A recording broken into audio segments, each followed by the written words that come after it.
When Kennedy was assassinated, we thought that's the end of all of our hopes for America. A day of sadness and grief is today the death of President Kennedy. We were in our 20s, and we thought the world was going to change because of Kennedy. The late 1950s in America was a period of enormous optimism. The early 60s sees the kind of rise and fall of that optimism with the assassination of Kennedy. Martin Luther King was shot and was killed tonight. The assassination of Martin Luther King, the anti-war protests. It was an incredibly complicated moment in American culture. It was also the free love movement, the hippie movement, and of course Robert Indiana's love sculpture, which he becomes incredibly well known for in the second half of the 1960s, emerges in the context of this moment where an idea of love is suddenly circulating, becoming political, taking on a new meaning. Indiana is one of the first artists to take words and language and to appropriate and bring them into the space of painting.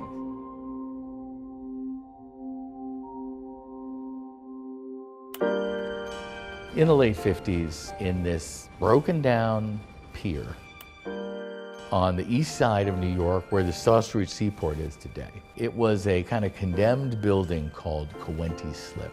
And there was a group of artists there.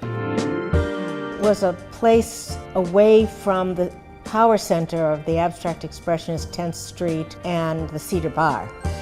They gave a lot of parties and a lot of artists came, and so they became a focal point of a new generation of artists.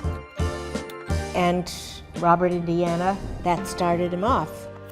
You had what is the most precious kind of art resource, which is a bunch of artists living together. Agnes Martin, Robert Indiana, Ellsworth Kelly, Rosenquist, and Jack Youngerman. They were the main artists that lived in Coenty Slip.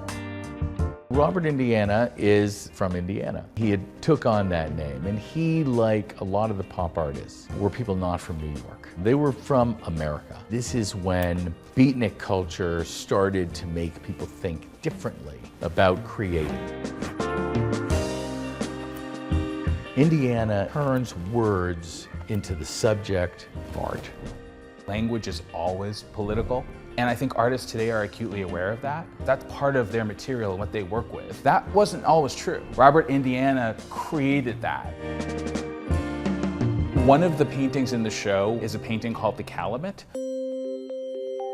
which lists a number of tribes, Native American tribes, and it's almost like a land acknowledgement, because the whole enterprise of the American dream is somehow predicated on forgetting that there were other people whose own dreams had to be kind of pushed down so that ours could be lifted up.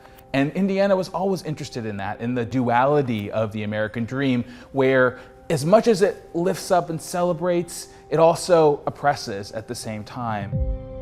I don't think Indiana set out to be political. I think he set out to be an artist. And I think he set out to tell his own story through the signs and symbols of our shared culture.